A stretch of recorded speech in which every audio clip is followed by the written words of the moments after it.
Auto show జరిగిన ప్రదేశంలో Raghav sir behaviour గురించి చెప్పకుండా అన్విత షాడో దగ్గర నిజం దాస్తుంది. అందుకు "నువ్వు అబద్ధం చెప్తున్నావ్" అంటాడు షాడో. "లేదు, నువ్వొచ్చి చాలాసేపయింది కదా, నిన్ను చూడాలనిపించి ఫాస్ట్గా వచ్చేశాను" అని కవర్ చేయడానికి ప్రయత్నం చేసింది అన్విత. ఆ మాటలకు చిన్నగా నవ్విన షాడో, "నువ్వు ప్రతి చిన్న విషయానికి చాలా కంగారు పడతావు అన్విత. ఎందుకో అర్థం కాదు. నువ్వు చెప్పేది అబద్ధమనగానే నీ మొహంలో రంగులన్నీ మారిపోయాయి. నువ్వు నాకెప్పుడూ అబద్ధం చెప్పలేదు కదా" అని అన్విత వైపు చూస్తూ అన్నాడు షాడో. నిజానికి ఇప్పటివరకు షాడోకు అన్విత ఎలాంటి అబద్ధం చెప్పలేదు. షాడో గురించి కొంచెం కూడా తెలియకపోయినా తన గురించి మాత్రం అన్ని నిజాలే చెప్పుకుంటూ వచ్చింది. ఫస్ట్ టైం ఇప్పుడు అబద్ధం చెప్పడంతో ఆమెకు ఇబ్బందిగా అనిపించింది. షాడో అడిగిన ప్రశ్నకు లేదన్నట్టుగా తలను అడ్డంగా ఊపింది. "నాకు తెలుసు నువ్వు అబద్ధం చెప్పలేదని. నేనేదో నిన్ను ఆట పట్టించాలని అబద్ధం చెప్పావని అన్నాను. You are good girl Anvitha. నీలాంటివాళ్లు చాలా తక్కువగా ఉంటారు" అంటూ కార్ స్టార్ట్ చేసి పోనిచ్చాడు షాడో. రోడ్డుమీద కారు నెమ్మదిగా వెళ్తుంది. కాస్ట్లీ కార్ కావడం, రోడ్డు బాగుండడం వల్ల కొంచెం కూడా కుదుపులు లేకుండా సాఫీగా జర్నీ సాగిపోతుంది. ఆ సమయంలో "అన్విత, ఫస్ట్ డే జాబ్ ఎలా ఉంది?" అని అడిగాడు. టాపిక్ మారిపోగానే ఊపిరి పీల్చుకున్న అన్విత ఉత్సాహమొచ్చినట్టుగా "జాబ్ బావుంది, కానీ మా బాస్ చాలా యారగంట్గా ఉన్నాడు" అని చెప్పింది అన్విత. "ఏమైనా ఇబ్బంది పెట్టాడా?" అని షాడో అనుమానంగా అడగడంతో లేదు లేదు, వర్క్ ఎక్కువ చెప్తున్నాడు అని కవర్ చేసింది. "జాబ్ చేసేప్పుడు అలాంటివాళ్లు తగులుతారు. మనం మన పని చేసుకుంటూ వెళ్తే సరిపోతుంది" అని చెప్పాడు. సరే అన్నట్టుగా అన్విత తల ఊపింది. మనం కాన్ఫిడెంట్గా ఉన్నప్పుడే మనతో ఇతరులు సరిగ్గా ఉంటారు. మనలో ఏ కొంచెం తేడా వచ్చినా వాళ్లలో తేడా వచ్చేస్తుంది.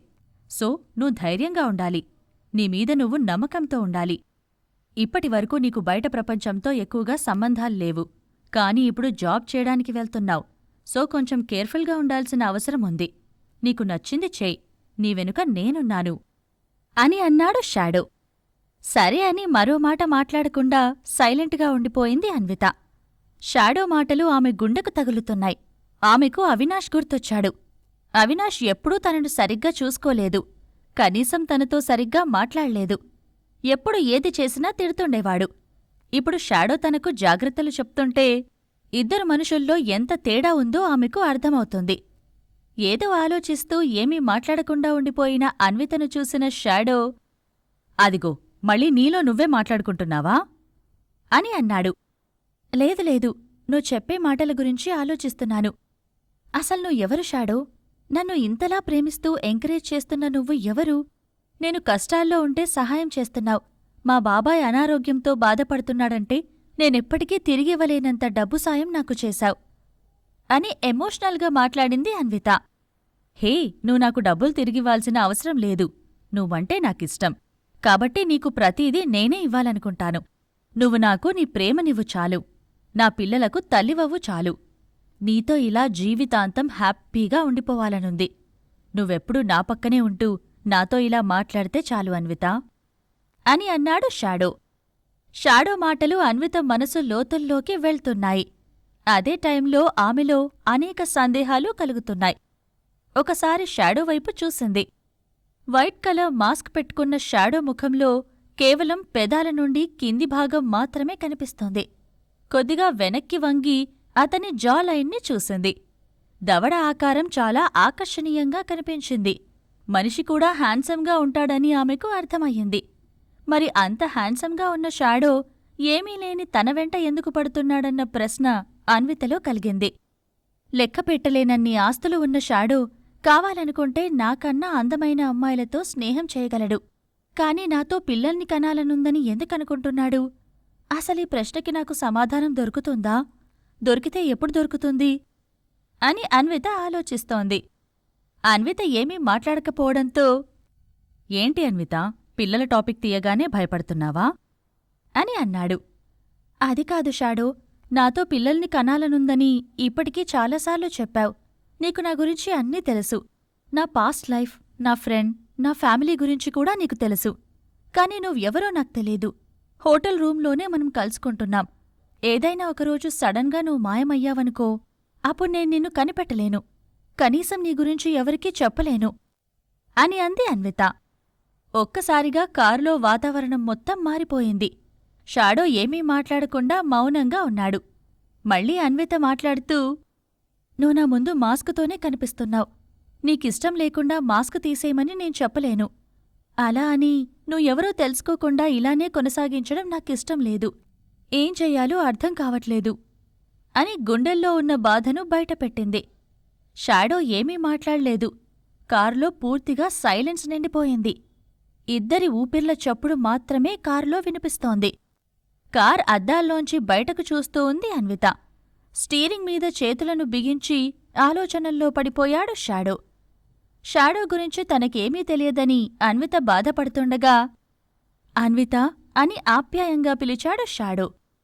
ఆమె తన గుండెలోతుల్లో ఎంతో వేదనను అనుభవిస్తుంది. ఆ వేదనతోనే ఏంటి అన్నట్టుగా ఊ అని అంది. నేనెవరో తెలుసుకోవాలని నిజంగా అనుకుంటున్నావా అని అడిగాడు. అవును అని మెల్లగా సమాధానం చెప్పింది అన్విత. ఏం తెలుసుకోవాలి అనుకుంటున్నావు? నీ మనసులో ఏముంది ఎగ్జాక్టుగా చెప్పు అని షాడో అనగా, నువ్వెవరు? నా వెనకాల ఎందుకు పడ్డావు? నన్ను నీదాన్ని చేసుకోవాలని ఎందుకనుకుంటున్నావు అని ఇంతకు ముందు అడిగిన ప్రశ్నలని మళ్ళీ అడిగింది అన్విత. అన్విత, ఇప్పుడు నేను నీకు నిజం చెప్పేస్తున్నాను. అచ్చం నీలాగే నా ఫ్రెండ్ ఉండేది. సేమ్ టు సేమ్ మీరిద్దరూ ఒకేలా ఉన్నారు అని అన్నాడు షాడో. అన్వితకు అర్థం కాలేదు. ఫ్రెండ్ అంటే నువ్వు లవ్ చేసిన అమ్మాయా అని నేరుగా అడిగేసింది అన్విత. అవును, ఆ అమ్మాయిని నేను చాలా లవ్ చేశాను. చాలా అంటే చాలా. ఆ అమ్మాయిని ఎంత ప్రేమించానో నాకే తెలీదు. తనతో జీవితాంతముండాలని ఆశపడ్డాను అని షాడో చెప్పాడు. మరేమైంది? తనకేదైనా యాక్సిడెంట్ అయిందా? లేదా ఇంకేమైనా ప్రాబ్లమ్స్ వచ్చాయా? మీరిద్దరూ ఎందుకు విడిపోయారు అని కుతూహలంగా అన్విత అడుగుతుంటే చిన్నగా నవ్విన షాడో, తనకెలాంటి ప్రాబ్లం లేదు, బట్ ఆమెకు పెళ్ళైపోయింది అని చెప్పాడు షాడో. ఆ మాటలు వినగానే అన్వితలో అనేక ఆలోచనలు వచ్చాయి. అనవసరంగా నిజం తెలుసుకుందామని ట్రై చేశాను. కాని నిజం ఇలా ఉంటుందని తెలిసేసరికి నా మీద నాకే అసహ్యంగా ఉంది. షాడో నన్ను నిజంగా ప్రేమిస్తున్నాడని ఎంతో ఆనందించాను. కాని తను ప్రేమించిన అమ్మాయిని నాలో చూసుకుంటున్నాడని ఇప్పుడు అర్థమయ్యింది. షాడో ప్రేమించిన అమ్మాయి రూపం నా రూపం ఒక్కటే కావచ్చు, కాని మా ఇద్దరి మనసులు ఒకటి కావు కదా. ప్రేమనేది మనసులోంచి పుట్టాలి, ఇలా అందాన్ని చూసి, ముఖాన్ని చూసి, రూపాన్ని చూసి కాదు అని మనసులో అనుకుంది అన్విత. ఆమెకు చాలా బాధగా ఉంది. ఇప్పటివరకు తనకు షాడో ఉన్నాడని చాలా కాన్ఫిడెంట్గా ఉంది. కాని షాడో కూడా తనను ప్రేమించలేదని, అతను ప్రేమించిన అమ్మాయిని తనలో చూసుకుంటున్నాడని తెలియడంతో ఆమెకు బాధగా ఉంది. ఆ బాధతోనే, ఆమెకు పెళ్ళయ్యేదాకా ఎందుకు వెయిట్ చేశావు మరి? ధైర్యంగా వెళ్ళి వాళ్ళింట్లో వాళ్లతో మాట్లాడితే సరిపోయేది కదా అని నెమ్మదిగా అంది అన్విత. ఆ టైంలో నాకంత ధైర్యం లేదు. ఒకవేళ ఇప్పుడు ఉన్నట్టుగా నేనప్పుడు ఉండి ఉంటే ఇప్పుడు నా పరిస్థితి ఇలా ఉండేది కాదు అని అన్నాడు షాడో. ఇప్పటికీ నువ్వు ఆ అమ్మాయిని ప్రేమిస్తున్నావా షాడో అని అడిగింది అన్విత. అఫ్కోర్స్, ఆమెను ఇప్పటికీ ఎప్పటికీ ప్రేమిస్తూనే ఉంటాను అని షాడో చెప్పాడు. ఆ మాటలతో అన్విత కళ్లల్లోంచి కన్నీళ్లు రాలిపడ్డాయి. ఒకదాని తర్వాత ఒకటి వరుసగా కన్నీళ్లు కారుతూనే ఉన్నాయి. హ్యాండ్బ్యాగ్లోంచి కర్చీఫ్ తీసుకుని షాడోకి తెలియకుండా కన్నీళ్లను తుడిచేసుకున్న అన్విత, షాడో, ఒకవేళ నిన్ను వదిలేసిన అమ్మాయి తన మనసు మార్చుకుని మళ్ళీ నీ దగ్గరికి నీకోసం వచ్చిందనుకో, నన్ను వదిలేస్తావా అని అడిగింది. అన్విత వైపు తిరిగిన షాడో, ఇప్పుడా విషయాలన్నీ ఎందుకు? ఆ టాపిక్ వదిలేయ్. నాకు చాలా ఆకలిగా ఉంది. ఇప్పుడేం తిందాం అని టాపిక్ మార్చేశాడు. కాని అన్వితకు మాత్రం చాలా ఇబ్బందిగా అనిపించింది. ఆ అమ్మాయి వస్తే షాడో తనను వదిలేస్తాడనే భయం ఎక్కువయ్యింది. అందుకే ఏమీ మాట్లాడకుండా, నీ ఇష్టం, ఏ ఫుడ్ అయినా నాకు ఓకే అని అంది అన్విత. మొన్న నువ్వు ప్రియతో కలిసి జపనీస్ రెస్టారెంట్కి వెళ్ళావు కదా, అక్కడ ఫుడ్ ఎలా ఉంది? టేస్టీగా ఉందా అని షాడో అడిగాడు. పర్వాలేదు, బానే ఉంది అని చెప్పిన అన్విత కార్ అద్దాల్లోంచి బయటకు చూస్తూ ఉంది. అవినాష్ నుండి విడిపోయి బయటికి వచ్చాక షాడో కలవడం అతనితో తాను కలిసిపోవడం, షాడో తనతో ఎప్పటికీ ఉంటాడని అనుకోవడం అన్నీ ఆమె కళ్ల ముందు కదిలాయి. ఒక్కసారిగా ఆమెలో దుఃఖం ఇంకా పెరిగిపోయింది. జీవితంలో తాను తెలుసుకోవాల్సింది చాలా ఉందని, అవినాష్ నుండి విడిపోయాక జీవితం మొత్తం అర్థమైపోయిందని అన్విత అనుకుంది. కాని అసలు తన జీవితం తనకు పూర్తిగా అర్థం కాలేదని ఆమెకు ఈరోజే తెలిసింది. ఆ రోజు రాత్రి షాడో దగ్గరకు అన్విత వెళ్లలేదు. బెడ్మీద పక్కపక్కనే పడుకున్నప్పటికీ అతన్ని టచ్ అవ్వకుండా పడుకుంది. రాత్రి మొత్తం నిద్రపోలేదు. ఆమె మెదడు మొత్తం ఆలోచనలతో నిండిపోయింది. షాడో మీద అన్విత ఎన్నో ఆశలు పెట్టుకుంది. అతనే తన జీవితం అనుకుంది. ఆ ఆశలను షాడో ముందు అన్విత ఎక్స్ప్రెస్ చేయలేదు. ప్రస్తుతం అదే మంచి పనైందని అనుకుంది. రాత్రంతా ఆలోచిస్తూ తెల్లారి 4 గంటలకు నిద్రపోయింది. ఉదయం 6 అవ్వగానే రూంలోంచి షాడో వెళ్ళిపోయాడు. ఆ తర్వాత ఫ్రెష్ అయ్యి ప్రియాని కలవడానికి కాఫీ షాప్కి వెళ్ళింది అన్విత. ఏంటన్విత నువ్వు మాట్లాడేది? షాడోకి ఆల్రెడీ గర్ల్ ఫ్రెండ్ ఉందా? నువ్వు తనలా ఉన్నావన్న ఒకే ఒక్క కారణంతో నీ వెంట పడుతున్నాడా? అంటే నీమీద కొంచెం కూడా ప్రేమలేదా? అని ఆశ్చర్యపోతూ అడిగింది ప్రియా. షాడోతో రాత్రి జరిగిన సంభాషణ మొత్తం ప్రియకు చెప్పేసింది అన్విత. ప్రియా, నువ్వు ఇక్కడికి రమ్మన్నావు కాబట్టి వచ్చాను కాని నాకిక్కడికి రావాలని లేదు. ఒంటరిగా ఉండాలని ఉంది. రాత్రి షాడోతో మాట్లాడిన తర్వాత పూర్తిగా అలసిపోయాను. ఇప్పటిదాకా నాకోసం ఆకాశాన్నైనా కిందకు దించుతాడనుకున్న మనిషి దించడానికి వేరే వాళ్ల దగ్గర మోటివేట్ అవుతున్నాడని తెలిస్తే ఎలా ఉంటుంది చెప్పు? ఇప్పుడు నా పరిస్థితి అలానే ఉంది అని అంది అన్విత. ఆమె కళ్లల్లో నీళ్లు తిరుగుతున్నాయి. అది చూసిన ప్రియా, హే అన్వి, నువ్వు బాధపడకే అంటూ అన్విత కళ్లనీళ్లు తుడిచింది. అంతలో ప్రియకు ఫ్లాష్ లాంటి ఆలోచన వచ్చింది. హే అన్వి, నువ్వు నిన్న షాడోతో కారులో వెళ్ళావు కదా, ఆ కార్ నంబర్ గుర్తుందా? అని అంది ప్రియా. హా, గుర్తుంది అన్నట్టుగా అన్విత తల ఊపడంతో మనం షాడో ఎవరో కనిపెట్టొచ్చు అని నమ్మకంగా అంది. ఆ డీటెయిల్స్ మనకెలా దొరుకుతాయి? అదంత ఈజీ కాదు అని అన్విత చెప్తుంటే, డబ్బుంటే అన్నీ ఈజీగా జరిగిపోతాయి. వాళ్లకు కావాల్సింది వాళ్లకిచ్చేస్తే మనకు కావాల్సింది మనకిచ్చేస్తారు. వెహికల్ రిజిస్ట్రేషన్ ఆఫీస్లో నాకు తెలిసిన ఫ్రెండ్ ఉంది, తన ద్వారా ట్రై చేసి చూస్తాను అని చెప్పిన ప్రియా వెంటనే అన్వితను కారెక్కించుకొని రిజిస్ట్రేషన్ ఆఫీస్కు వెళ్ళింది. అక్కడ తన ఫ్రెండ్ని కలిసి వెహికల్ నంబర్ ఇచ్చి ఆ కారు ఎవరి పేరు మీద ఉందో తెలుసుకోమని, ఎంత డబ్బు ఖర్చైనా పర్వాలేదని ప్రామిస్ చేసింది ప్రియా. నంబర్ తీసుకుని ఆఫీస్లోకి వెళ్లిన ప్రియా ఫ్రెండ్ తను చెయ్యాల్సిన ప్రయత్నాలన్నీ చేస్తోంది. ఇటువైపు ఆఫీస్ బయట అన్విత, ప్రియా వెయిట్ చేస్తున్నారు. ప్రియకు చాలా ఉత్కంఠగా ఉంది.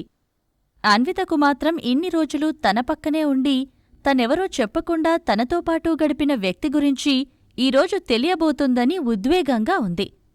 కంగారుగా అటూ ఇటూ తిరుగుతున్న అన్వితను చూసిన ప్రియా, అన్విత, అతనెవరో తెలిసిన తర్వాత ఏం చేస్తావ్? అని అడిగింది. ఏం చేస్తాను? అతని గురించి ఇంకా వివరాలు తెలుసుకుంటాను. అతని లవర్ గురించి తెలుసుకుంటాను అని అంది అన్విత. అంతలో రిజిస్ట్రేషన్ ఆఫీస్ నుంచి ప్రియా వాళ్ల ఫ్రెండ్ నడుచుకుంటూ వస్తోంది. అది చూసి ఆమె దగ్గరికి అన్విత, ప్రియా పరిగెత్తుకుంటూ వెళ్లారు. డీటెయిల్స్ దొరికాయి, ఇదిగో అంటూ ప్రియ చేతిలో ఒక చీటీ పెట్టి అక్కడ్నుండి ఆ అమ్మాయి వెళ్ళిపోయింది. ఆ చీటీని ఓపెన్ చేసిన ప్రియా అందులోని పేరును చూసి ఆశ్చర్యపోయింది. ప్రవీణ్ జయరాం అలియాస్ పీజే అని చీటీలో ఉంది. ఓ గాడ్! అన్విత, ఇన్ని రోజులు నీతో పాటు కలిసి ఉన్నది ఎవరనుకుంటున్నావ్? PJ, starlight entertainment industry owner అని చెప్పింది ప్రియా. అన్వితకు ప్రియ చెప్పిన విషయం సరిగ్గా అర్థం కావట్లేదు. అసలు తానెప్పుడూ పీజే గురించి ఒక్కసారి కూడా వినలేదు. తన బ్రతుకంతా వంటిల్లు, కూరగాయలు, గిన్నెలు తోముకోవడం వంటి మధ్య గడిచిపోయింది. ఎప్పుడూ బయట విషయాల మీద ఆసక్తి చూపించలేదు. అందుకే అసలు పీజే ఎవరనేది అన్వితకు తెలియదు. అతని గురించి ప్రియా చెప్తుంటే ఆశ్చర్యంగా చూస్తూ ఉంది తప్ప ఏమీ అనడం లేదు. దాంతో, స్టార్లైట్ ఎంటర్టైన్మెంట్ ఇండస్ట్రీ అంటే జోక్ కాదు అన్విత. సినిమా ఇండస్ట్రీలో అది చాలా పెద్ద సంస్థ. ఎన్నో ఏళ్లుగా ఆ బ్యానర్పై సినిమాలు వస్తున్నాయి అని చెప్పింది ప్రియా. అవునా అని అంది అన్విత. అంతలోనే ప్రియా మళ్లీ మాట్లాడుతూ, కాని అన్విత, ప్రవీణ్ జయరాం గురించి బయట చాలా పుకార్లు ఉన్నాయి. ఆయనకు అమ్మాయిలంటే అస్సలు పడదని, అమ్మాయిలతో మాట్లాడడం అతనికి ఇష్టముండదని అంటారు. ఇంకా చెప్పాలంటే అతన్ని గే అంటారు అని చెప్పింది ప్రియా. అన్విత షాక్ అయిపోయింది. ఇప్పుడేం జరగనుంది? షాడో గురించి తెలిసిన విషయాలు నిజమేనా? ఈ ప్రశ్నలకు సమాధానాలు తెలుసుకోవాలంటే నెక్స్ట్ ఎపిసోడ్ వినాల్సిందే. క్రింద ఇచ్చిన లింక్ ని క్లిక్ చేసి పాకెట్ ఎఫ్ఎం యాప్ ని ఇన్స్టాల్ చేసుకోండి. Stay tune to pocket FM.